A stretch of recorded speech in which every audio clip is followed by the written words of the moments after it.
श्री गुरुभ्यो नमः। श्री महागणाधिपतये नमः। श्री महासरस्वत्यै नमः। सदाशिव समारंभां शंकराचार्य मध्यमां अस्मदाचार्यपर्यन्तं वन्दे गुरु परंपरा। गुरुవు గారి యొక్క పరంపర అనేది అనాదిగా వస్తున్న ఆచారం. అంటే గురువు గారి యొక్క పరంపర అనేది దత్తాత్రేయ స్వామి వారు మనకు సమృద్ధిగా చెప్తున్నారు. దత్తాత్రేయ, శ్రీపాద, శ్రీవల్లభ, శ్రీ నరసింహ సరస్వతి స్వామి వారు గురువుల గురించి వీటన్నిటి గురించి చెప్తూ ఆచార్య పర్యంతం మనకు ఆదిశంకరుడు ఇలా ప్రతి వ్యక్తికి కూడా గురువు అనేవారు. ఫస్ట్ గురువు వాళ్ళ తల్లి, తర్వాతే తండ్రి. అందుకే వేదం ఒకటే విషయం చెప్తున్నది, నగాయత్ర్యా పరం మంత్రం సమాకృత పరదైవం. గాయత్రి దేవి నుంచి మంత్రము, తల్లిదండ్రుల నుంచి దేవతలు లేదండి. కాబట్టి ఎన్ని పూజలు ఎన్ని పురస్కారాలు మనం చేసినా తల్లి తండ్రి గౌరవించకపోతే ఆ పూజలు పరమేశ్వరుడు స్వీకరించారు. ఏ పూజలు లేకుండా కేవలం తల్లిదండ్రులను ఆరాధిస్తుంటే పరమేశ్వరుడు వశ్యమై ఉంటారు. ఇది ఆలోకి ఇది గురు చరిత్ర, దత్త చరిత్రలో కూడా చాలా గొప్పగా చెప్పబడింది. అయితే ఈ వేదభూమి అనే సంస్థతోటి నాకు గత కొన్ని సంవత్సరాల బట్టి ఏర్పడిన ఈ అనుబంధం ఇలాగే ఉండాలని నా కంఠంలో ప్రాణం ఉన్నంత వరకు ఇక్కడ వచ్చి పంజాబేశ్వరం వాగ్దానం చేస్తున్నాను. ఈ వేదభూమి సంస్థ వారు నాకు మొట్టమొదటిలో చెప్పినప్పుడు పంచాంగ శ్రవణము అందరూ కూడా ఉగాదిలోనే చేస్తారు. అది జనరల్గా జరిగేది.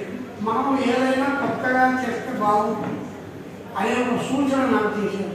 తద్వారా నేను ధర్మసింధు, నిర్ణయ సింధు, జ్యోతిష్ శాస్త్ర గ్రంథాలు కొన్ని అన్ని తిరిగేసి ఆ రోజున ఏం చెప్పానంటే పాత సంవత్సరం ఏదైతే ఉంటుందో అంటే ప్రస్తుతం ఉపయోగించే శోభకృతనామ సంవత్సరం, దాని పాల్గొన బహుళ అమావాస్య. మనము ఆ సంవత్సరానికి సూర్యాస్తమయం దాటాక వీడుకోలు చెప్పుతూ నూతన సంవత్సరాన్ని ఆహ్వానిస్తూ పంచాంగ శ్రవణం చేసినట్టయితే ఉభయ సంవత్సరాలు గౌరవించినట్టు అవుతుందండి అని అన్నాను. ఆ మాటను ప్రామాణికంగా తీసుకొని ఆ రోజు నుంచి ఇవాళ వరకు కూడా పాల్గొన బహుళ అమావాస్య రోజు ఈ యొక్క పంచాంగ శ్రవణాన్ని మనం ఏర్పాటు చేస్తున్నాం. సాధారణంగా ఉగాది రోజు మనము తైలాభ్యంతరం చేసి నూతన వస్త్ర ధారణ చేసి నిత్య పూజ చేసుకొని నవగ్రహ పూజ చేసి పంచాంగ పూజ చేసి పంచాంగం పఠిస్తే దిగుమని పూజ. అయితే పంచాంగ శ్రవణం అనేది వినడం. శ్రవణం అంటే వినడం. దృక్ చూడడం, శ్రవణం వినడం, చరిత్రం అంటే రాయడం. దృక్ శ్రవణాది చరిత్ర రూపంగా చూసిన, రాసిన, విన్న సమానమైన వస్తాయి. ఇప్పుడు మన గురువు గారు ఇక్కడ చాలా చక్కగా మనకు దేవాఘాతులతో నుంచి ధర్మతులకి ఆశీర్వచనం చెప్పారు. ఆ పనసలో దేవతలని ఎంత కీర్తిస్తూ ఉంటుందో ప్రతి ఒక్కరికి కూడా శుభం జరగాలనే వారు శ్రియమేవాకురుందే శ్రీదేవాతే పురం నివేద్య క్షేమో వైరాస్తస్య సీతో వాత క్షేమమేవాకురుందే అని చెప్తారు. అందరికీ క్షేమారోగ్యాలు సంపూర్ణంగా ఉండాలని చెప్తూ వెంకటేశ్వర స్వామి వారి యొక్క గద్యంలోని స్వామివారి సుప్రభాతానంతరం చెప్పే వృషశైలాధిప అని వారి స్వామివారిని చాలా గొప్పగా ఇప్పుడు కీర్తించి మనకందరికీ ఆశీర్వదించారు. అందులో లక్ష్మీదేవి నానా రూపాల్లో వస్తుంది. వక్రాగ్రే భాగ్యలక్ష్మి, కరతల కమలే ధనలక్ష్మి అంటూ ఇలా సమస్తమైన లక్ష్మి, ఖడ్గాగ్రే శౌర్యలక్ష్మి అంటూ అన్ని అష్టలక్ష్మి అందరూ ఆయనలో ఉన్నారు. ఆ ఆశీర్వచనం మనకి ఇచ్చినప్పుడు శిరస్సు నుంచి నమస్కరిస్తున్నారు. వాళ్ళందరికీ కూడా చక్కటి ఆశీర్వచనం. అయితే ఎప్పటి మాదిరి పాల్గొన అమావాస్య రోజు మనము ఈ సంవత్సరానికి వీలుకో తెలుపుతూ రాబోయే క్రోధి నామ సంవత్సరానికి ఆహ్వానం పలుకుతూ స్వాగతం పలుకుతూ మనం చేసుకునే పంచాంగ శ్రవణం ఏమిటంటే వీటి ఫలితం ఏంటంటే పంచాంగ శ్రవణం అంటే శ్రీకల్యాణం విపుహరం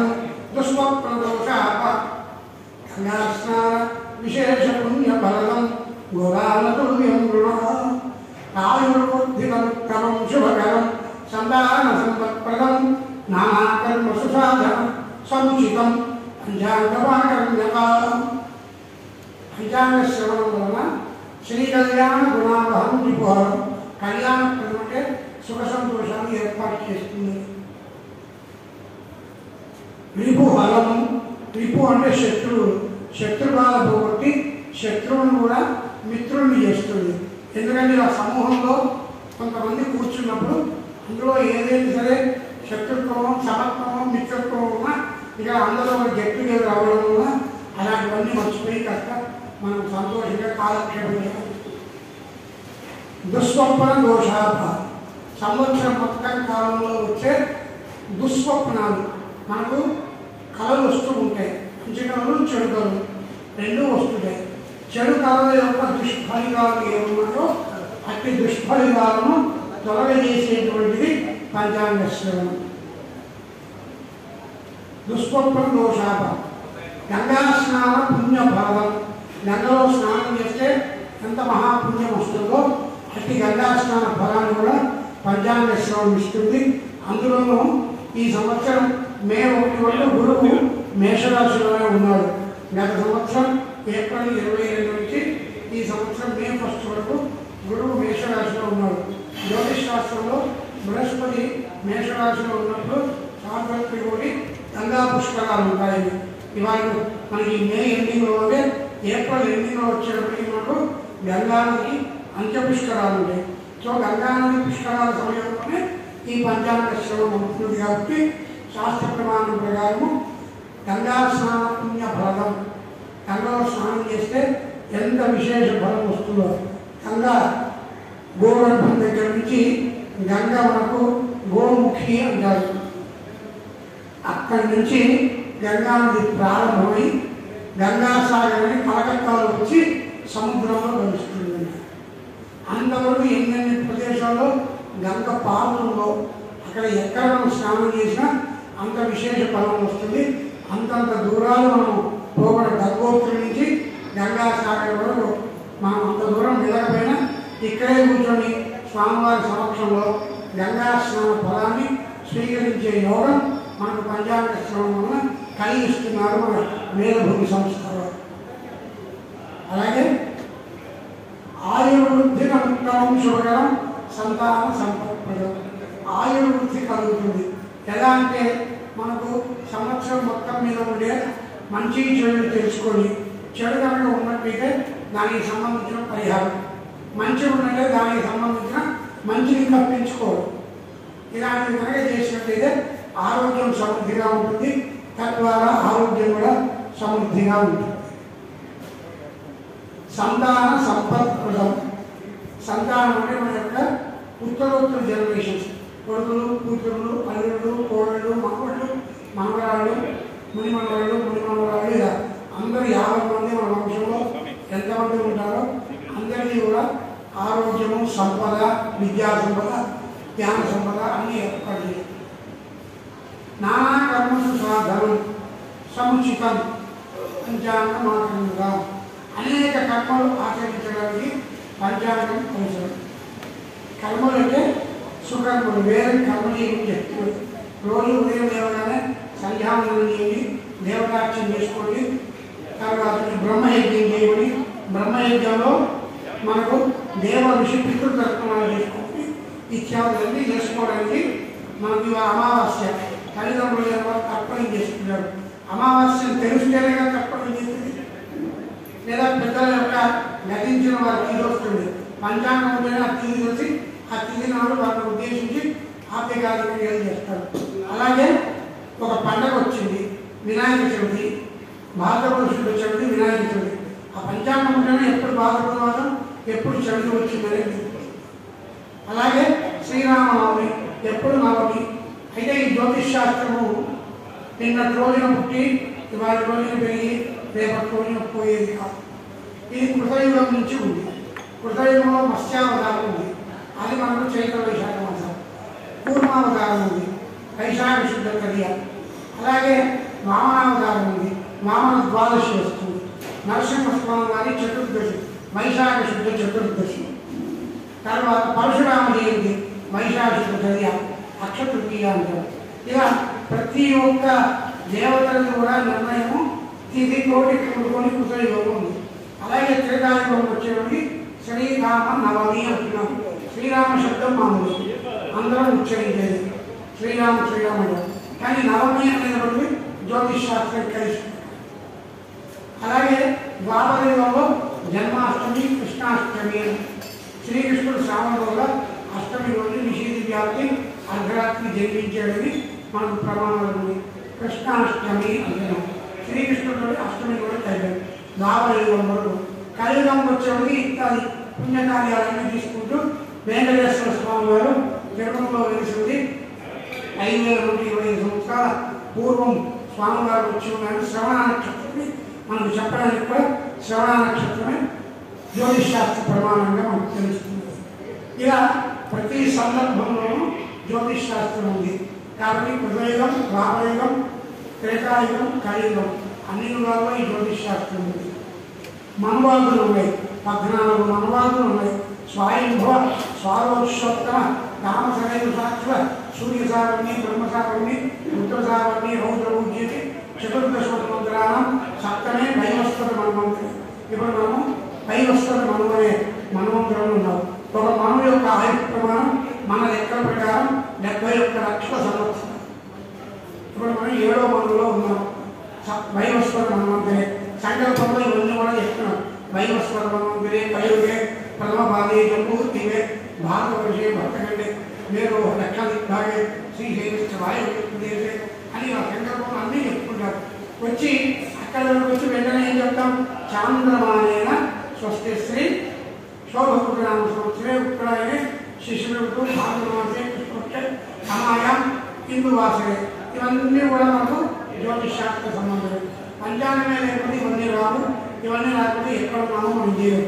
ఎలా అయితే ఒక చెక్కు రాసిన ఒక లెటర్ రాసిన దాని మీద డేట్ ఎలా వేస్తాము, డేట్ లేని ఆ ప్రమాణాలు చదువు. అలాగే దైవ పూజలకి ఈ దైవ సంకల్పంలో ఉన్నటువంటి తిథి వార నక్షత్రాలు ఏవైతే మనం ఉచ్చరిస్తామో అవే దేవుడి ముందు మనం డేట్ స్టాంప్ వేసినాం. డేట్ లేకపోతే నో డేట్ అంటాము, ఇన్వాలిడ్ అంటాము. కానీ ఎప్పటికీ సంకల్పంలో చెప్పుకున్నామో అన్ని వ్యాలిడిటీ వస్తాయి. అలాంటి శాస్త్రాన్ని నిర్మించింది ఈ జ్యోతిష్ శాస్త్రం. మనకు వ్యాసభగవానుడి తండ్రి అయినటువంటి పరాశర మహర్షి, పరాశర వారు మన ఈ జ్యోతిష్ శాస్త్రాన్ని చాలా చక్కగా అందించారు. అయం పరాశరి హోరా మనుస్మృత్య యథార్థి ఉంది. సిద్ధాంతం మౌపనిషదం, సిద్ధాంతం పరమేష్ఠిన. సిద్ధాంతం అంటే పంచాంగ గణితం, సిద్ధాంతం మౌపనిషదం ఉపనిషత్తులతో సమానం. ఉపనిషత్తులు వేదంతో సమానం. సిద్ధాంతం పరమేష్ఠిన, పరమేష్ఠి అంటే బ్రహ్మగారు, బ్రహ్మగారు రూపం అట. అలాంటి దాంట్లో పరాశరుడు గురించి చెప్పడం జరిగింది. సిద్ధాంతం మౌపనిషదం, సిద్ధాంతం పరమేష్ఠిన, శ్రవణాదం మహత్కించిత్ వీణాధర ఉపాసమే. వీణాధరి ఫలాని నక్షత్ర దశా ప్రకారేణ ఒక్కొక్క నక్షత్రానికి ఒక్కొక్క దశతోటి ప్రారంభమవుతుంది. పరం పరాశరి ఘోర మనుస్మృత్యైహామతి. ఈ పరాశరుడు వారు మనకి ఇస్తున్నప్పుడు ఈ జ్యోతిష్ శాస్త్రంలో బ్రహ్మగారి యొక్క ఆజ్ఞ మేరకు సృష్టి ప్రారంభమైన రోజుంది ఉగాది రోజు. యుగాది యాక్చువల్ ప్రొనౌన్సియేషన్ యాక్కొమ్మిస్టేయు గా ది యుగాది అనాలి. కాలక్రమేణా ఉగాదిగా మారిపోయింది. యుగస్య ఆది యుగాది. యుగం అంటే సృష్టి ప్రారంభమైనప్పుడు మొట్టమొదటి రోజు చైత్ర శుద్ధ ప్రతిపద రోజు బ్రహ్మగారు వరభద్రశాయి అయిన శ్రీ మహావిష్ణువు యొక్క ఆజ్ఞ మేరకు ఈ సృష్టిని ప్రారంభించారు. అట్టి సృష్టి ప్రారంభమై ఇవాటి వరకు మనకు 196,58,85,125 సంవత్సరాలు అయిపోతాయి. ఇవాటి రోజు అంటే 196 కోట్ల గురించి ఒక జ్యోతిష్ శాస్త్రం ఉంది. అప్పుడు పరాశర మహర్షి గారు ఈ శాస్త్రాన్ని నిర్మించేటప్పుడు బ్రహ్మగారి ఆజ్ఞ మేరకు బ్రహ్మగారి ఆశీర్వచనంతో సౌర కుటుంబాన్ని కనుక్కున్నారు. ఆకాశంలో సౌర కుటుంబాన్ని, సోలార్ సిస్టమ్ అంటారు, ఆర్బిట్స్ అంటారు. ఆ సౌర కుటుంబాన్ని కనుక్కున్నప్పుడు అక్కడ సూర్యుడు గ్రహాలన్నిటికీ అధిపతి అయి ఉన్నాడు. అట్టి సూర్యుడు మొదటిగా తీసుకొని మొదటి రోజు భానువారం 60 గడియలని సృష్టించాడు. 60 గడియలంటే ఒక రోజు అండి. 60 గడియలంటే 24 గంటలు. ఇప్పుడు 23:59 వస్తుంది.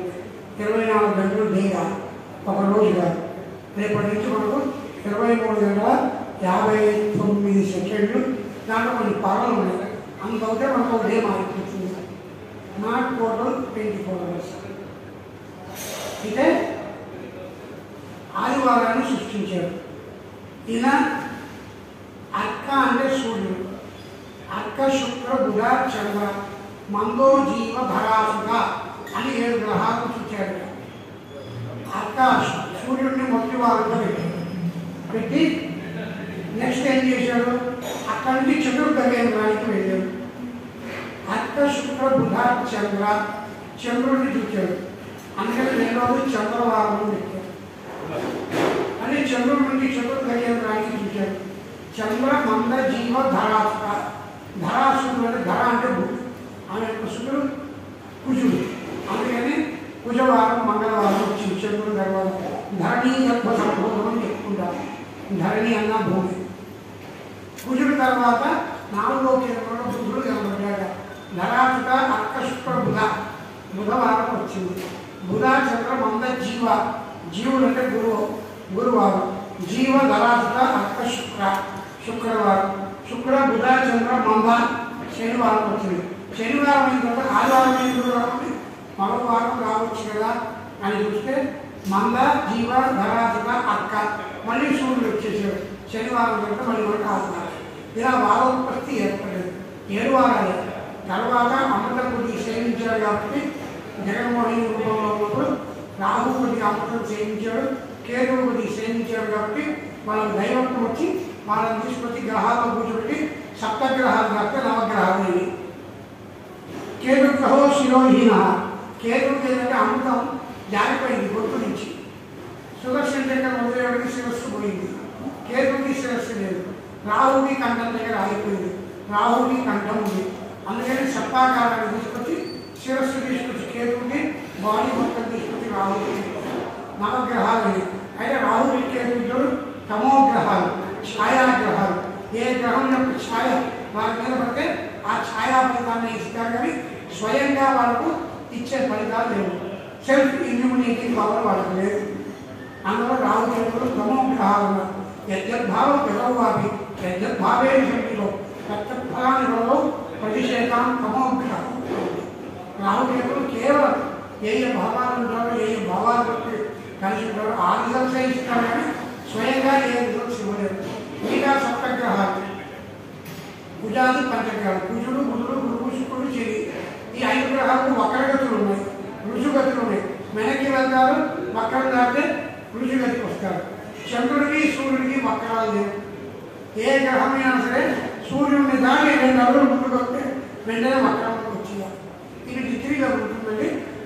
అంత ముందుకు వెళ్ళేటప్పటికి వెంటనే వక్రగతిలోకి వచ్చేస్తారు. అదే చంద్రుడు, సూర్యుడు ఇద్దరికి వస్తే అమావాస్య తిథి ఏర్పడుతుంది. చంద్రుడికి వక్రగతి లేదు. సూర్యుడిని తన దేశం అనేటప్పటికీ పాఠ్యం నుంచి ఏర్పడతారు. సూర్య చంద్రాలు ఇద్దరు కూడా ఆ యొక్క శ్రీ మహావిష్ణు స్వరూపుడైన వెంకటేశ్వర స్వామి వారికి చెట్లో సూర్యో అజాయుగా ఉంది. కానీ చంద్రమ మనసులో జాత. చంద్రుడు మనసులో వచ్చాడు, సూర్యుడు కళలో ఉన్నాడు. కాబట్టి ఆ ఇద్దరు కూడా సూర్యనారాయణ ఉంటాము. చంద్రుడిని సోమో దేవత అంటారు. అంటే ఈశ్వర తత్వంతో ఉన్నవారు. వారు ప్రత్యక్ష సాక్షులు. మనం చేసే ప్రతి కర్మకు సాక్షిభూతాలు సూర్యుడు. ఎవరు చుట్టలేదు కదా అనుకుంటారు, కానీ అక్కడి నుంచి వాళ్ళు చూస్తూ ఉంటారు. వారిద్దరికీ రెస్ట్ లేదు. ఈ దేశం ఇప్పుడు సూర్యాస్తం లేదు, ఇంకో దేశంలో సూర్యుడు వెలుగుతాడు. అక్కడ సూర్యాస్తం ఇక్కడ వచ్చేస్తారు. అలా కర్మసాక్షిభూతుడైన సూర్య చంద్రాదుని బట్టి ఈ జ్యోతిష్ శాస్త్రం బట్టి నిర్మాణం ఉంది. సూర్యగతిని తీసుకుంటారు. తీసుకొని చంద్రగతిని తీసుకొని చంద్రుడు సూర్యుడి నుంచి తిథి వస్తుంది. వాళ్ళిద్దరి మధ్య వస్తుంది, తిథి వస్తుంది. చంద్రుడి నుంచి నక్షత్రం వస్తుంది. చంద్రుడు సూర్యుడు యొక్క గతులు కలిపితే వచ్చేది యోగం. తిథిని ఎలా క్యాలిక్యులేట్ చేస్తామో చంద్ర సూర్యుడు వ్యత్యాసం వ్యాఖ్య ఎందుకు అంటారు. దాని నుంచి కరణం వస్తుంది. ఒక రోజు అంటే 5 అంగాలు ఉండాలి. తిథి, వారం, నక్షత్రం, యోగం, కరణం. ఈ 5 అంగాలు ఉన్నది పంచాంగం. దాన్ని మనము ఒక రోజు కింద ట్రీట్ చేస్తాం. తర్వాత ప్రతిరోజు వర్షం ఉంటుంది, దుర్ముఖం ఉంటుంది. 2 సార్లు దుర్ముఖం రావచ్చు, 2 సార్లు వర్షం రావచ్చు, ఒకసారి రావచ్చు వర్షం. అవన్నీ నేను పాడుతుంది. ఈ తిథి, వారం, నక్షత్రం, తిథి, యోగము, కరణము సాధించడానికి సూర్యుడు చంద్రుడే అవసరం పంచాంగం చేయాలి.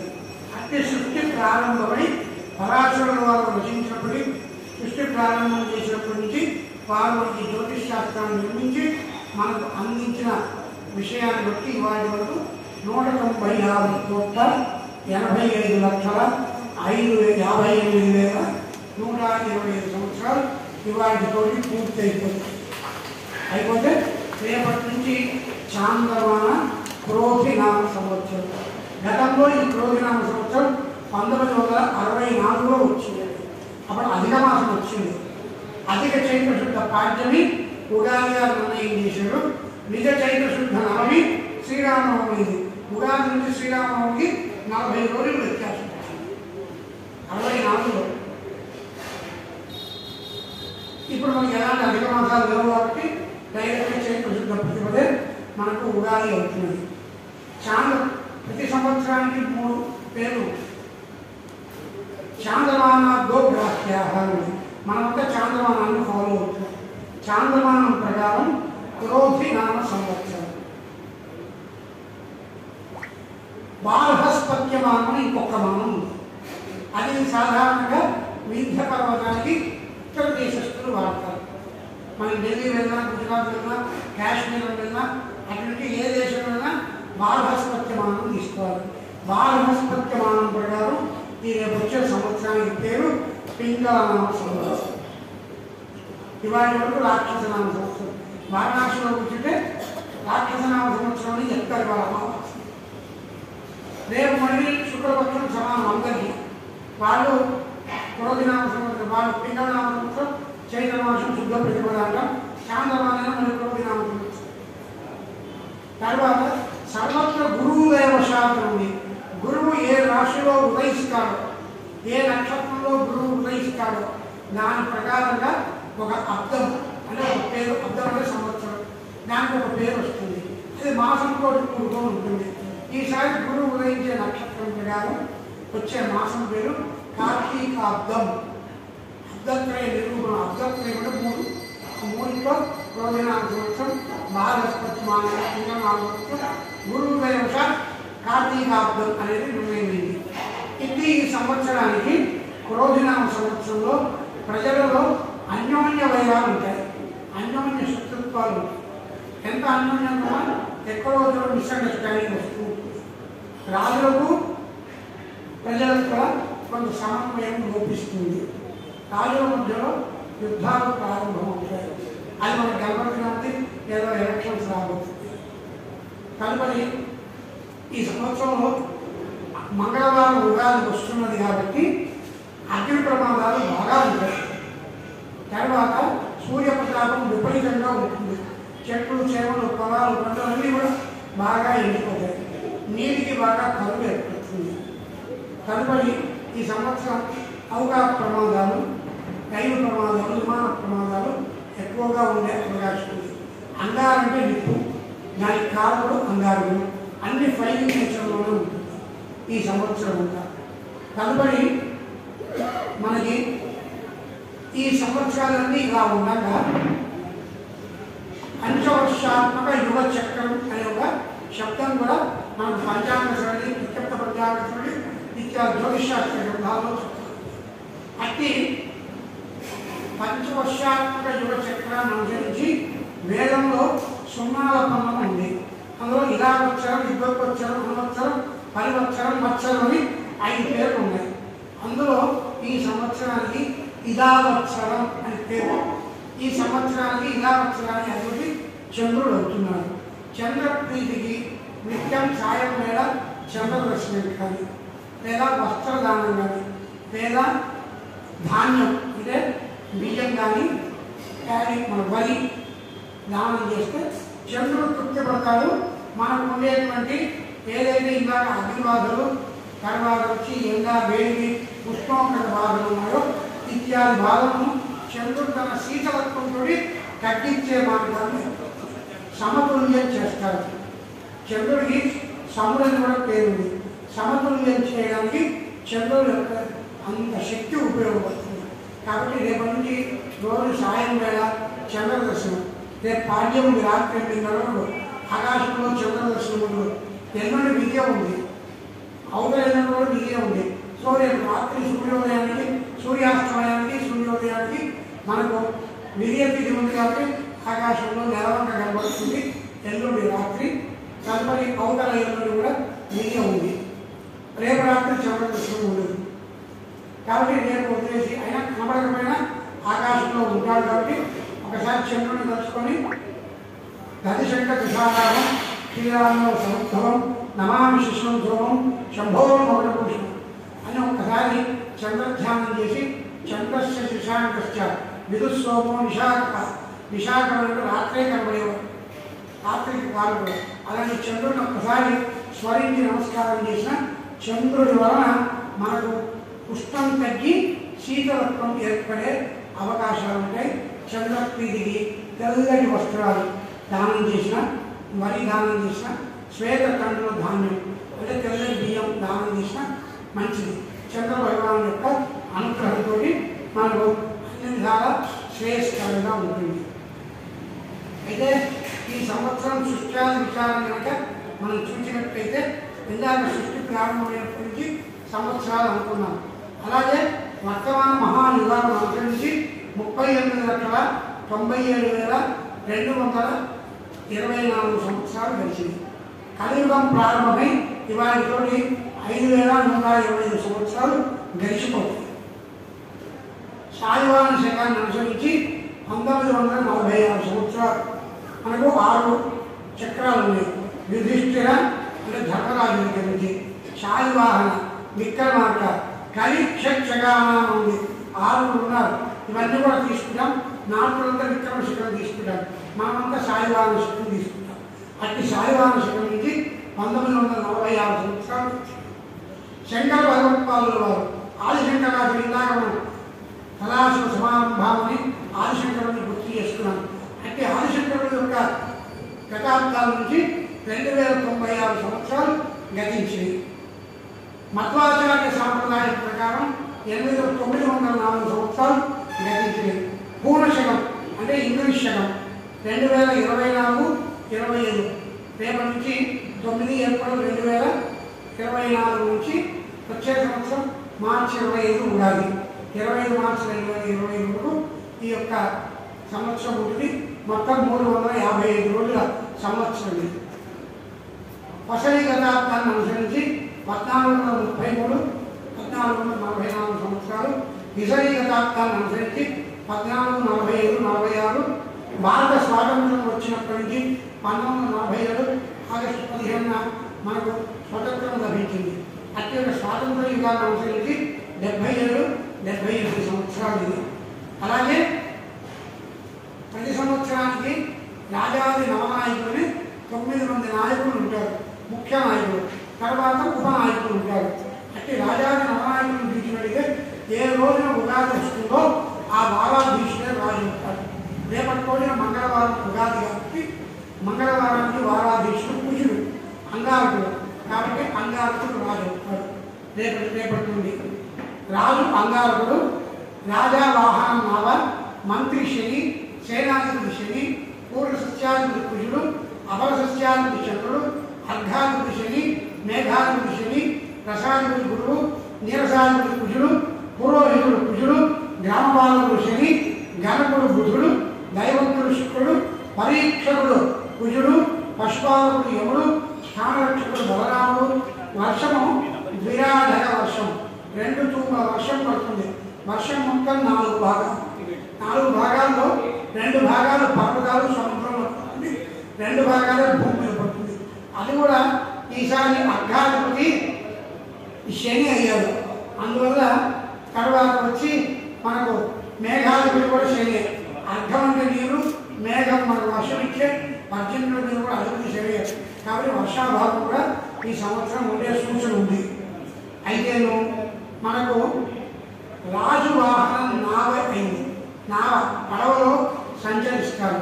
నావలో సంచరించినప్పుడు కొంత ప్రజాకల్లోలం ఉంటుంది. అయినప్పటికీ ప్రజలకు సుఖం ఏర్పడుతుంది. అయితే శని మేఘాధిపతి అర్ఘాధిపతి అయినా స్వల్ప వర్షం కురిసిన ఆ వర్షాలు మనకు సస్య సమృద్ధిని ఇచ్చే వర్షాలు. అందువల్ల స్వల్పవాహనం వల్ల మనం దిగులు పడాల్సిన పని లేదు. పంటలు పొలాలకు నష్టం కాకుండా ఉంటుంది. సకాలంలో వర్షం రాకపోయినా కొంత ఆలస్యంగా వచ్చినా సమృద్ధిగా జలాశయాలు నీళ్ళతోటి ఉండే సంవత్సరంగా ఉంటుంది. ఎందుకంటే అంగారకుడు నావవాహనంలో తిరుగుతున్నాడు. ఆయన నావలో దిగాలంటే నీళ్లు కావాలి, ఆ నీళ్లు కావాలంటే కురిపించాలి. అందువల్ల స్వల్ప వర్షాలు కురిసే అవకాశం ఉంది. అలాగే రాజు కుజుడైనందువల్ల ఈ సంవత్సరము అగ్నిభయము, శస్త్రభయము, పంటలు తక్కువ, అల్పవృష్టి, చోరభయము, దుర్మార్గులు ప్రబలుగా కలిగే అవకాశం ఉంది. రాజులు పరస్పర జయకాంక్షే యుద్ధములు చేయడం వల్ల సైన్య నష్టంలో ఉండే అవకాశం ఉంది. యుద్ధ తీవ్రత, లోకమున భయోత్పాతాలు ఏర్పడే అవకాశము.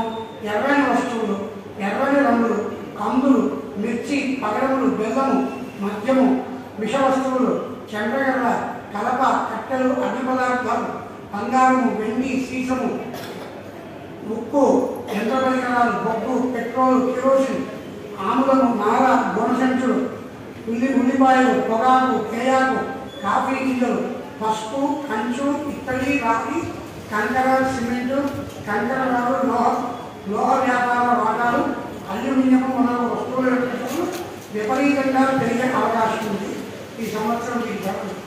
తర్వాత మంత్రి శని అవ్వడం వలన వర్షము తక్కువై పంటలు తగ్గే అవకాశము. దుర్మార్గులకే ప్రజలకు ఇబ్బందులు ఏర్పడే అవకాశము. రాజు చోరాగ్ని బాధలు, ప్రజలకు ప్రాణహానులు కలిగే అవకాశం. ధాన్యాదుల ధరలు పెరిగే అవకాశం ఉంటుంది ఈ సంవత్సరంలో. ఎందుకంటే అశుభ ఫలితాలు కనుక చూస్తే అశుభగ్రహాలకు ఎక్కువ ఆధిపత్యాలు, శుభగ్రహాలకు స్వల్పాధిపత్యాలు వచ్చినాయి. అందువల్ల కొంత జాగ్రత్తగా వ్యవహరించుకోవడం ఈ సంవత్సరం మంచిదండి. అలాగే ఈ సంవత్సరము మకర సంక్రాంతి చూసినట్లయితే క్రోధినామ సంవత్సర పుష్యబహుళ ప్రతిపద మంగళవారం 14 జనవరి 2025 రోజున మధ్యాహ్నం 2:47 రవి నరేణ మకర రాశి ప్రవేశ సమయానికి ప్రతిపదా తిథి, పుష్యమీ నక్షత్రం, విష్కంభనామయోగం, బాల్వానామకరణం వృషభగ్రమైంది.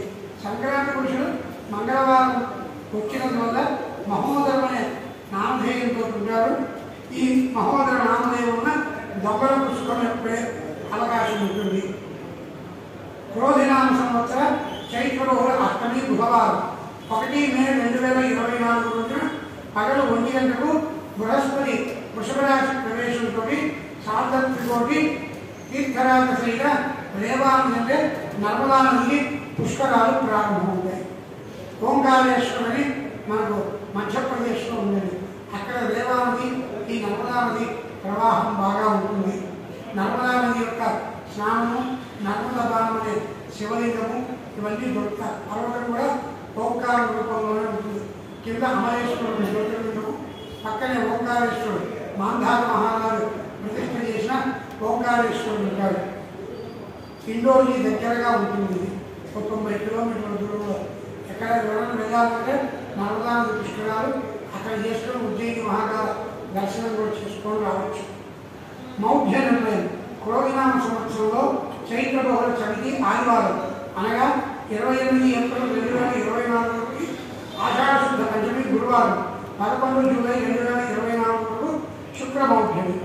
ఇందులోనే మళ్ళీ చైత్ర బహుళ దశమి శుక్రవారం 3 మే 2024 నుండి వైశాఖ బహుళ దశమి ఆదివారం 2 జూన్ 2024 గురుమౌఢ్యం కూడా అందులోనే ఉండిపోయింది.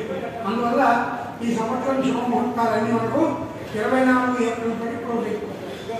శ్రీరామనవమిలో మనము ఎలాంటి కార్యక్రమాలు చేయాలి? శ్రీరామనవమి అయ్యాక మనకు 18 ఏప్రిల్, 19 ఏప్రిల్, 21 ఏప్రిల్, 24 ఏప్రిల్ శుభముహూర్తాలు ఉన్నాయి. 24 ఏప్రిల్ స్వాతి నక్షత్రంతో ముహూర్తాలు అయిపోతాయి. మళ్ళీ మనకి ఆగస్టు 8వ తారీఖు నుంచి ముహూర్తాలు స్టార్ట్ అవుతాయి. గతంలో లాస్ట్ 3-4 నెలల నుంచి అందరూ మనం ప్రశ్నిస్తున్నారు, ఈ సంవత్సరం 8 నెలలు ముహూర్తాలు 9 నెలలు లేవంటున్నారు. 8-9 మాసాలు లేవలేకుండా అవాస్తవం. కేవలం 3 మాసాలే ముహూర్తాలు లేవు. చైత్ర వైశాఖ మాసాలు, ఆషాఢ మాసమే ముహూర్తాలు లేవు. అంతేగాని మిగతా అన్ని మాసాలు ఉన్నాయి. ఇలాగ భాద్రపద మాసంలో మనం ఏ శుభకార్యాలు ఆచరించాం. తర్వాత కర్కటి నిర్ణయం క్రోధినామ సంవత్సర చైత్రబహుళ ఏకాదశి శనివారం 4 మే 2024 నుండి వైశాఖ బహుళ పంచమి మంగళవారం 28 మే 2024 వరకు వాస్తు కర్కటి. వైశాఖ చవితి శనివారం 11 మే 2024 నుండి వైశాఖ బహుళ విధియ శనివారం 25 మే 2024 వరకు అగ్ని కర్కటి. ఈ కర్కటిలో శంకుస్థాపనలు పనికిరావు. ఎలాగో ఈ కర్కటి కూడా మౌఢ్యంలోనే వచ్చింది కాబట్టి మనకు శంకుస్థాపన ఇవన్నీ కూడా ఏ ముహూర్తాలు ఉండవు. యజ్ఞాగాది కృష్ణులకు కూడా పనికిరాదు. అలాగే ఈ సంవత్సరం మొత్తం క్రోధినామ సంవత్సరంలో గ్రహణాలు ఉన్నాయి కానీ మనకేమీ కనబడవు. భారతదేశంలో ఏ గ్రహణం కనబడదు. 18 సెప్టెంబర్ 2024 ఆ రోజు పౌర్ణమైంది. ఆ రోజు చంద్రగ్రహణము. 2 అక్టోబర్ 2024 అమావాస్య సూర్యగ్రహణము. 13 మార్చి 2025 పౌర్ణమి చంద్రగ్రహణము. 29 మార్చి 2025 అమావాస్య సూర్యగ్రహణం. ఈ 4 గ్రహణాలు మనకు కనబడవు కాబట్టి మనం ఆచరించాల్సిన అవసరం లేదు. మనం యథావిధిగా నార్మల్ లైఫ్లోనే ఉండవచ్చు. అలాగే ఈ సంవత్సరం యొక్క కొంత ఫలితాంశంలో వర్షరహితం జగదగ్నాలను అనుసరించి ఈ సంవత్సరము భారతదేశంలో అన్ని రంగాల్లో పురోగామిగా ఉంటుంది. అంతర్జాతీయంగా మన దేశానికి బాగా గుర్తింపు వస్తుంది. విద్య వైద్య రంగంలో విశ్వగురువులుగా మనం మిగులుతాం. మొత్తం ప్రపంచానికి అంతర్జాతీయ విద్యార్థులు మన దేశానికి వచ్చి చదువుకునే ఈ సంవత్సరం ఏర్పడుతుంది. అందరు ఇక్కడి నుంచి ఎంఎస్ చేద్దామని విదేశాలు వెళ్తారు.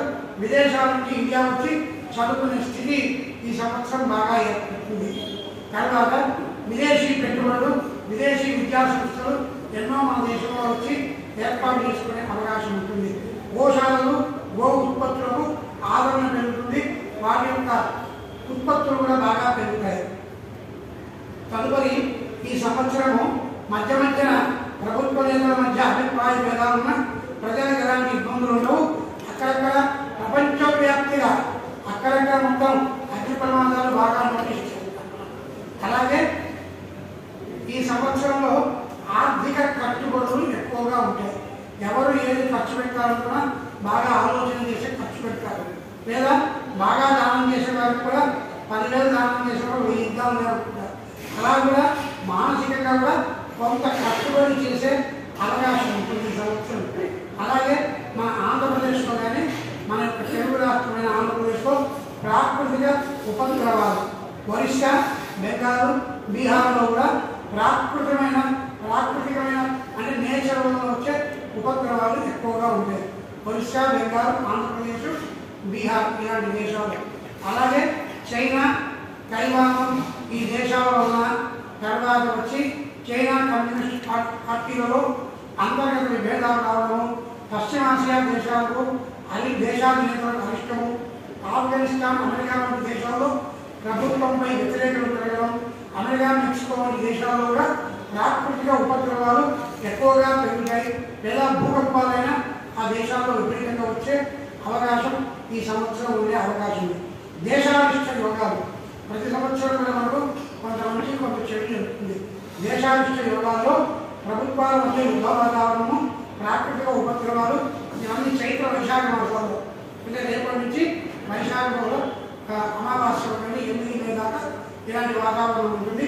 అలాగే కుజవక్రగతి వలన ఇది మార్గశిరం, పుష్యం, మాఘ మాసాల్లో కుజ స్తంభన ఏర్పడుతుంది. అందువల్ల ఆ మాసాల్లో ప్రభుత్వం ప్రజా వ్యతిరేకత నిర్ణయాలతో ఆందోళన, ఢిల్లీ, ఉత్తరప్రదేశ్ సామూహిక ప్రమాదాలు జరిగే అవకాశాలు ఉన్నాయి.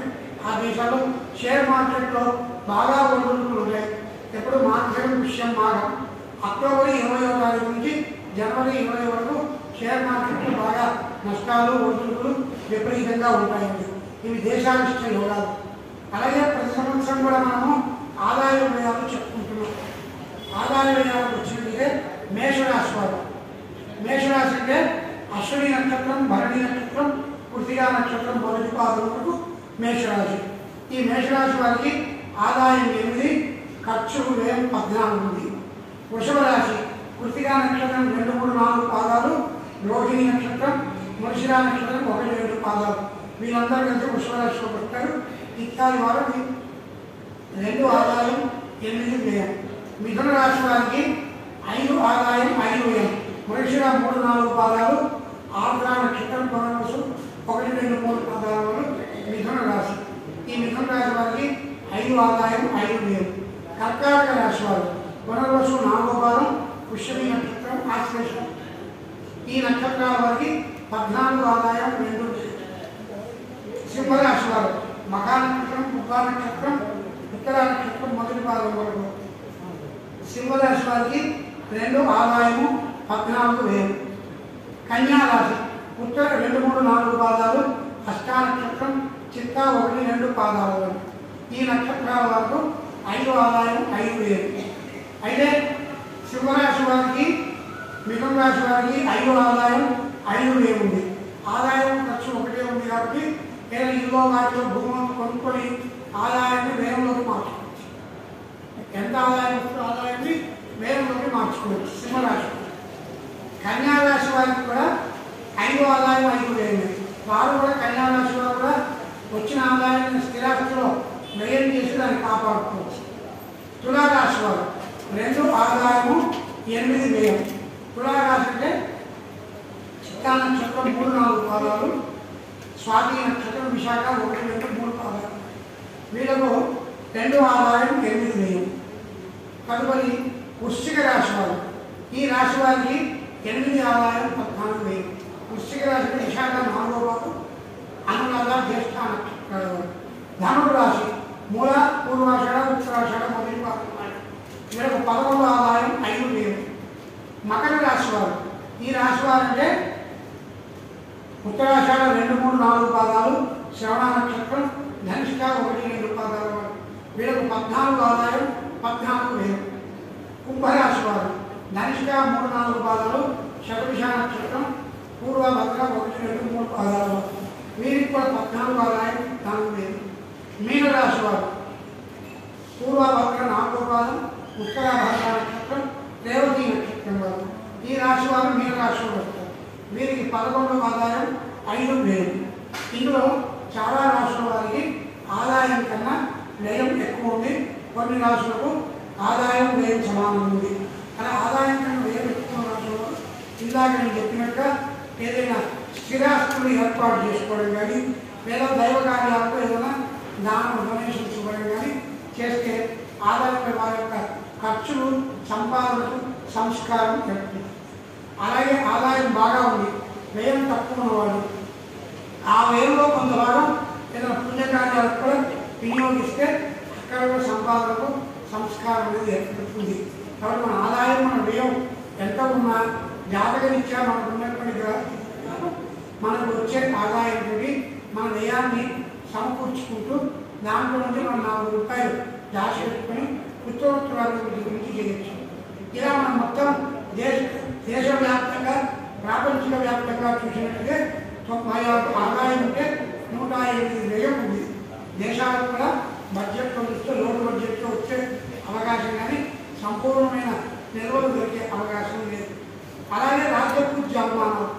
మేషరాశి వారికి 4 పూజ్యం 3 అవమానం. వృషభ రాశి వారికి 7 పూజ్యం 3 అవమానం. మిథున రాశి వారికి 3 పూజ్యం 6 అవమానం. కర్కాటక రాశి వారికి 6 పూజ్యం 6 అవమానం. సింహరాశి వారికి 2 పూజ్యం 2 అవమానం. కన్యా రాశి వారికి 5 పూజ్యంగా 2 అవమానం. తులారాశి వారికి 1 పూజ్యం 5 అవమానం. వృశ్చిక రాశి వారికి 4 పూజ్యం 5 అవమానం. ధనుడు రాశి వారికి 7 పూజ్యం 5 అవమానం. మకర రాశి వారికి 3 పూజ్యం 1 అవమానం. కుంభరాశి వారికి 6 పూజ్యం 1 అవమానం. మీనరాశి వారికి 2 పూజ్యం 4 అవమానం. ఇవి రాజ్యపూజ్య అవమానం. తదుపరి గోచార ఫలాలు. ఈ సంవత్సరం బృహస్పతి తప్ప వేరే గ్రహాలు, దీర్ఘకాలికమైన గ్రహాలు ఏమీ మాట్లాడలేదు.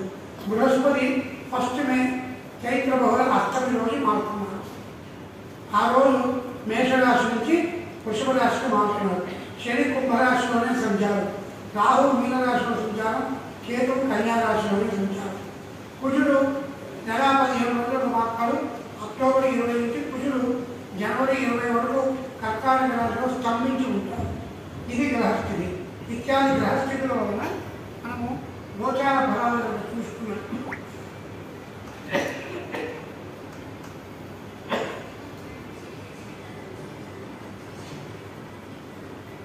గోచార ఫలాలు చూసుకున్నట్టయితే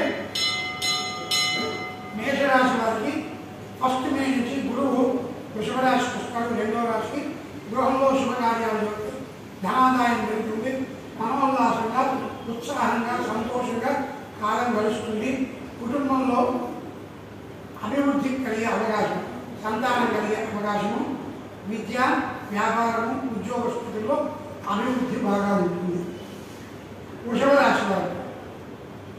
రాశి వారికి గురువు జన్మరాశి సంచారం కాబట్టి కోపం పెరిగే అవకాశం ఉంటుంది, అనారోగ్యంగా ఉంటుంది, తర్వాత అనుకున్న కార్యాలు జరగదు, యత్న కార్య విద్యమంటారు. ఈ వృషభ రాశి వారు ప్రతిరోజు బృహస్పతి స్తోత్రం దేవానాంజ ఋషీనాంజ గురుకాంచ సన్నిభం బుద్ధిపూర్వం త్రిలోకేశం కం నమామి బృహస్పతి అనే బృహస్పతి స్తోత్రం చెప్పుకోవడం మంచిది. దశమ కేంద్రంలో శని ఉంటాడు, అలాగే రాహు లాభంలో ఉంటాడు, కేతువు 5 ఉంటాడు. వృషభ రాశి వారికి రాహుబలము శని బలం ఉంటుంది, గురుబలం ఉంటుంది. అందువల్ల ఆరోగ్యం జాగ్రత్తగా చూసుకోవాలి. మిథున రాశి, ఈ మిథున రాశి వారికి శని 9 ఉంటాడు. ఏదైనా విక్రయించేయాలన్నా స్థిరాస్తులు మంచిదే. అలాగే ఏదైనా స్థిరాస్తి కొనాలన్నా మంచిదే. శని స్వక్షేత్రంలో 9వ రాశిలో ఉన్నాడు, రాహు దశమ కేంద్రంలో ఉన్నాడు కాబట్టి ఉద్యోగాభివృద్ధి, విదేశీయానం, విదేశీ జీవనం, గొప్ప స్థితి పడుకుంటున్న జీవన వృద్ధి కలుగుతుంది. అలాగే ఈ రాశిలో గురువు 12 ఉన్నాడు కాబట్టి శుభకార్యాల మూలంగా ధనం వ్యయం జరిగే అవకాశం ఉంది. కర్కాటక రాశి, ఈ రాశి వారికి అష్టమ శని సంచారం, ఆరోగ్యం కొన్ని జాగ్రత్తగా చూసుకోవాలి. అలాగే గురువు లాభంలో ఉంటాడు, చాలా బాగా ఉంటుంది గురుబలం. గృహంలో శుభకార్యాలు జరిగే అవకాశం. గురువు పుత్రకారకుడుగా గురువారిష్యేతు సంప్రాప్తే గురు పూజాంచకాలే గురు ధ్యానం ప్రవక్ష్యామి పుత్రపిలోపశాంతయే ఉంది. పుత్రకారకుడు గురువు కాబట్టి ఈ కర్కాటక రాశి వారికి లాభస్థానంలోకి గురువు వస్తాడని గృహంలో పుత్ర సంతానం మూలకంగా శుభకార్యాలు జరిగే అవకాశం బాగా ఉంటుంది. అలాగే ఈ రాశి వారికి రాహు 9 ఉంటాడు, ఏదో స్థిరాస్తులు కొనడం కానీ, తర్వాత 3 కేతు ఉంటాడు, నూతన వాహనాలు కొనే అవకాశం బాగా ఉంటుంది. సింహరాశి, ఈ రాశి వారికి దశమ కేంద్రంలో గురువు ఉంటాడు కాబట్టి కొంత స్థానచలనం ఉద్యోగరీత్యా కానీ వ్యాపారరీత్యా కానీ స్థానచలనం కొంత ఏర్పడే అవకాశం. తర్వాత శని 7వ స్థానంలో ఉంటాడు, కుటుంబ వృద్ధి కలిగే అవకాశం ఉంటుంది. కేతువు 2, రాహు 8లో ఉంటాడు. రాహువును కొంత ఆరోగ్యాన్ని జాగ్రత్తగా చూసుకోవాలి. కన్యారాశి, ఈ రాశి వారికి జన్మకేతు ఉంటాడు, ఆరోగ్యం కొంత జాగ్రత్త అవసరం. 7వ రాహు ఉంటాడు, తద్వారా అనుకున్న కార్యాలు పోసుకోవచ్చు. అలాగే వీరికి వైద్య రంగంలో బాగా అభివృద్ధి కలుగుతుంది ఈ రాశి వారికి. తర్వాత వైద్యులు అయినట్టయితే జన్మరాశిలో కేతు ఉంటాడు కాబట్టి కేతువు ఖర్చులు కట్టాలకు సంబంధించిన కాబట్టి సర్జరీలు ఇవన్నీ చేయగల సమర్థులు అవుతారు. ఉన్నత విద్య వైద్య విద్యలో బాగా అభివృద్ధి కలుగుతుంది. శని 6లో ఉన్నాడు కాబట్టి చక్కని సంతానం కలిగే యోగం ఉంటుంది. తులారాశి, ఈ రాశి వారికి అష్టమంలో ఉంటాడు, అందువల్ల అనుకున్న కార్యాలు జరగవు. శని 5లో ఉంటాడు కాబట్టి కొంతవరకు కార్య అనుకూలత ఏర్పడుతుంది. రాహు 6లో ఉంటాడు, నిర్ధనాన్ని ధనివే ఏర్పడింది. అల్పాయుడు ఉన్నాయి, ఆయుష్ ప్రమాణం బాగా ఉంటుంది, ఆరోగ్యం బాగుంటుంది, నిర్ధరణ కూడా ధనం ఉంటుంది. వృశ్చిక రాశి, ఈ రాశి వారికి గురువు 7వ కేంద్రానికి వస్తాడు. శని అర్ధాష్టమ శని, శని బలం లేదు, 5వ రాహు యోగాలు, 7వ స్థానంలో గురువు ఉంటాడు కాబట్టి అనుకున్న కార్యాలను సిద్ధిస్తాయి. రాజదర్శనము, యత్న కార్య సిద్ధి ఇవన్నీ కూడా బాగా శుభంగా జరుగుతుంది. వృశ్చిక రాశి వారికి ఏ దోషాలు లేవు. ధనుడు రాశి, ఈ రాశి వారికి 3 శని ఉన్నాడు, శని బలం బాగుంది. అర్ధాష్టమ రాహు ఆరోగ్యరీత్యా నడుము, కాళ్ళు, పాదాలు సంబంధించి గర్భ సంబంధంగా ఆరోగ్యం జాగ్రత్తగా చూసుకోవాలి. ధనురాశి వారు అనవసర కోపం పెరిగే అవకాశం ఉంటుంది, వాహనాల మీద ప్రమాదం ఏర్పడే అవకాశం కూడా ఉంటుంది. గురువు కూడా ఆరోగ్యం వస్తున్నాడు, అందువల్ల గురువులను కూడా లోపిస్తుంది. ఆరోగ్య ప్రకారంగా వాహనాల ప్రకారంగా జాగ్రత్తగా ఉండాలి. ధన నష్టం కలిగే యోగం బాగా ఉంటుంది ఈ ధనుసు రాశి వారికి. మకర రాశి, ఈ రాశి వారికి 2వ స్థానంలో శని ఉన్నాడు, ఇంకా ఏనాడు శని ఉంది. వచ్చే సంవత్సరం ఆగస్టులో ఏనాడు శని పోతుంది. అయితే శని యోగకారుడు కాబట్టి కొంత మేలు కూడా చేస్తాడు. గురువు 5 ఉంటాడు కాబట్టి గురుబలం బాగా ఉంటుంది ఈ రాశి వారికి. గృహంలో శుభకార్యాలు జరిగే అవకాశం, ఆరోగ్యము, సుఖము, సంతోషం బాగుంటుంది. రాహువు కూడా 3వ స్థానంలో ఉంటాడు, మనోల్లాసంగా ఉంటుంది. కుంభరాశి, ఈ రాశి వారికి అష్టమ కేతు, ఆరోగ్యం జాగ్రత్తగా చూసుకోవాలి. 4వ గురువు ఉంటాడు, అర్ధాష్టముడు, అందువల్ల గురుబలం కూడా లేదు. శని ధర్మరాశిలో ఉంటాడు, శని బలం కూడా లేదు. రాహువు 8 ఉంటాడు, మంగళకుడు, ఒక్క రాహువు ఒక్కడే బాగున్నాడు. గురువు, కేతువు, శని 3 గ్రహాలు బాగలేదు. అందువల్ల కుంభరాశి వారు ప్రతిరోజు కూడా శని స్తోత్రం, బృహస్పతి స్తోత్రం, కేతు స్తోత్రం చెప్పుకోవడం మంచిది. మీనరాశి, ఈ రాశి వారికి జన్మరాహు, సప్తమంలో కేతు, 3వ గురువు, వ్యయంలో శని, కాబట్టి 4 గ్రహాల బలాలు లేవు. అందువల్ల రోజు 4 గ్రహ ధ్యానం చేసుకోవడం మంచిది. విష్ణు సహస్రనామ పారాయణ చేసుకోవడం వల్ల మీనరాశి వారికి మంచిది. అలాగే ఈ మీనరాశి వారికి ఈ సంవత్సరం మొత్తం స్త్రీ అయితే తన పురుషుడు తన భర్తను గౌరవిస్తూ తన భర్త యొక్క ఆశీర్వచనం నిత్యం తీసుకోవాలి. పురుషుడు అనుకోండి, రోజు తన యొక్క భార్య చేతుల మీద ఏదైనా సరే వస్తువు తీసుకోవడం కానీ, బొట్టు పెట్టించుకోవడం కానీ, మంగళహారతి తెప్పించుకోవడం కానీ ఇత్యాదులు చేసినట్లయితే ఈ దోషాలు కొంతవరకు క్షీణించి వారికి యోగం కలిగే అవకాశం ఉంటుంది. ఇవి ఈ సంవత్సరం రేపటి నుంచి వచ్చే సంవత్సరానికి ద్వాదశ రాశుల వారికి సంబంధించిన గోచారాలు. మొత్తం మీద ఈ సంవత్సరం బాగలేనటువంటి వారు వృషభ రాశి వారు, సింహరాశి వారు, కన్యారాశి వారు, ధనురాశి వారు, కుంభరాశి వారు, మీనరాశి వారు. బాగున్న రాశులు మేషరాశి, మకర రాశి, కర్కాటక రాశి, వృశ్చిక రాశి, కొంతవరకు మకర రాశి వారు. ఈ రాశుల వారికి చాలా బాగుంటుంది. ఇవన్నీ కూడా ఈ సంవత్సరానికి సంబంధించిన గోచార ఫలాలు. ఇవి మనకు మేధభూమి సంస్థ వారు సంవత్సరం రాకముందే మనకి పంచాంగ శ్రవణాన్ని ఏర్పాటు చేయించి రేపటి నుంచి మనం ఏ విధంగా ఉండాలి, మన యొక్క ఆదాయ వ్యయాలు తీసుకొని ఈ ఆదాయ వ్యయాల నుంచి మనం ఏ విధంగా మన యొక్క నడవడిక పెట్టుకోవాలనేది నిర్ణయం చేసుకోవడానికి ముందుగానే ఒకరోజు ముందుగానే ఈ సంవత్సర ఫలితాలను స్వీకరించాలనే సత్సంకల్పాన్ని ఒక పర్యాయం నాకు చెప్పినప్పుడు ఆలోచన బాగుంది. అందుకే పాల్గొన మాసం బహుళ అమావాస్య రోజు ప్రస్తుత సంవత్సరానికి వర్తమాన సంవత్సరానికి వీడుకోలు చెప్తూ రేపటి నుంచి వచ్చే సంవత్సరానికి స్వాగతోపన్యాసం చెప్తూ ఆ సంవత్సరాన్ని ఆహ్వానిస్తూ అందరం కూడా క్షేమారోగ్యాలతోటి సుఖ సంతోషాలతో ఉండాలని ఈ మేధభూమి సంస్థ గొప్ప సంస్థ అనేక కార్యక్రమాలు నిర్వర్తిస్తూ అందులో ఈ పంచాంగ శ్రవణ కార్యక్రమాలను పెట్టి అందులో ఆహ్వానిస్తూ ఈ పంచాంగ శ్రవణకి నాకు మీ అందరూ పెద్దల సమక్షంలో నాకు ఈ పంచాంగ శ్రవణం చేసే అవకాశం మేధభూమి సంస్థ కల్పించింది.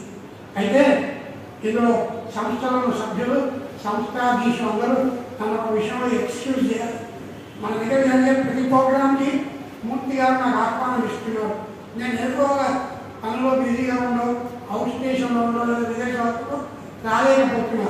కానీ నేను నాకు పంపగానే అయ్యా నేను పలానా ఊళ్ళో ఉన్నా రాలేకపోతానేమో, లేదా ఏదో ప్రోగ్రాం ఉంది రాలేకపోతానేమో నేను చెప్పుకుంటున్నాను. ఈ క్రోజనామ సంవత్సరంలో అట్లీస్ట్ 2-3 ప్రోగ్రాంలైనా వచ్చి అటెండ్ అయ్యే అవకాశాన్ని పెట్టుకుంటుంది. ఇది క్రోజనామంటే మీకు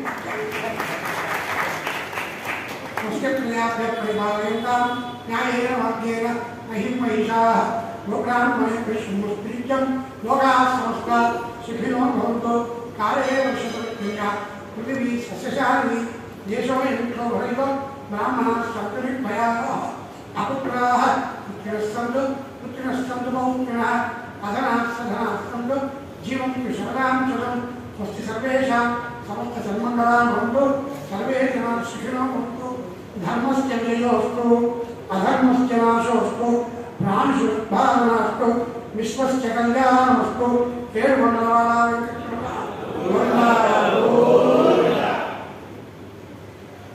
ధన్యవాదాలు స్వామి.